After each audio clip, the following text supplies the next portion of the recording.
guys. So you have finished reading Romeo and Juliet at this point, and we are ready to do your final writing assignment with it. So, what I want to ask you to do today is to think about the outcome, to think about the end of the play.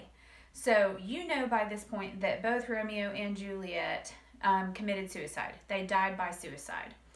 And I want you guys to think about that ending of this play. Yes, we knew it was a tragedy. Yes, we were expecting for things to go horribly wrong.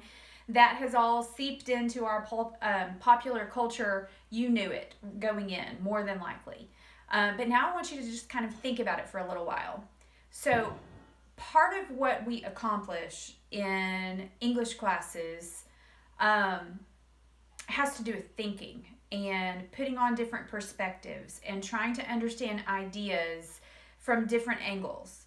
And so when we read and when we write, yes, it's great to read and become literate. Yes, it's great to write and become a good writer, but it's also important to become a good thinker, to somebody who can toss ideas around in his or her head and come up with original thoughts, solutions to problems when they're presented, effective ways of communicating, things like that. And all of that requires thinking. So here's what I want you to do. I want you to think about the end of the play. I want you to think about the suicide part. And I want you to look at the play as a whole and think, okay, is this play a cautionary tale? Or is this play ultimately a glorification of suicide?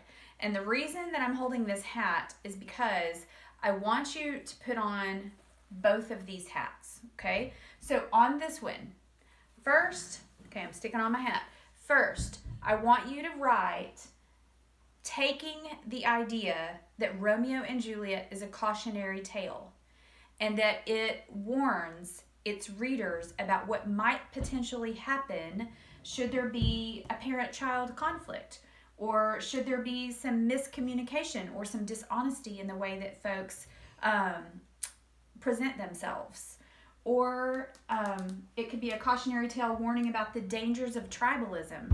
When I say tribalism, I'm talking about the tendency of groups of people to link up together and to only interact with other people who think the same way as they do, believe the same way as they do the same kinds of activities as they do, people to hook up into little tribes and to try to keep everybody else out or away, okay? So I want you to write first a defense that yes, this is a cautionary tale about these things or any other things that you can think of, that it could be a cautionary tale about, that Shakespeare's aim is to warn us about these things and trying to prevent us from repeating it, okay? That's one hat, okay? But the thing is, I don't want you just to think with that one hat. I want you to think with the other hat too, okay? So then I want you to put on this hat over here, and I want you to argue the side, to defend the side that says this play glorifies suicide. It irresponsibly depicts suicide as something that is a viable solution to a problem, or it makes suicide more glorious than it is or than it should be. When you defend this side, you're going to really have to dig in and think, okay, how has this play made suicide look like something that is okay, even though we know it's not? All right, and then you're going to have to ask yourself, what influence has this play had? And what impact does this play have? It might be interesting whenever you're trying to defend the side and say, yeah, this play glorifies suicide.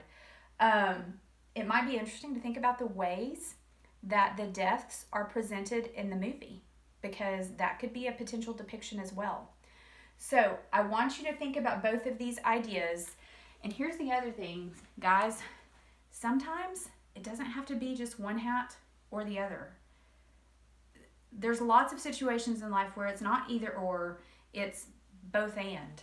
So it is possible, like if you're really thinking about this, it's possible that your personal opinion is going to be on this side, and it's possible that your personal opinion is going to be on that side, but it's also possible that your personal opinion is going to be somewhere here in the middle. You may end up, after writing it all out and thinking about the ideas and pulling together the evidence, you may end up thinking that, yes, it is a cautionary tale, but it also does kind of glorify suicide in a way that's not good.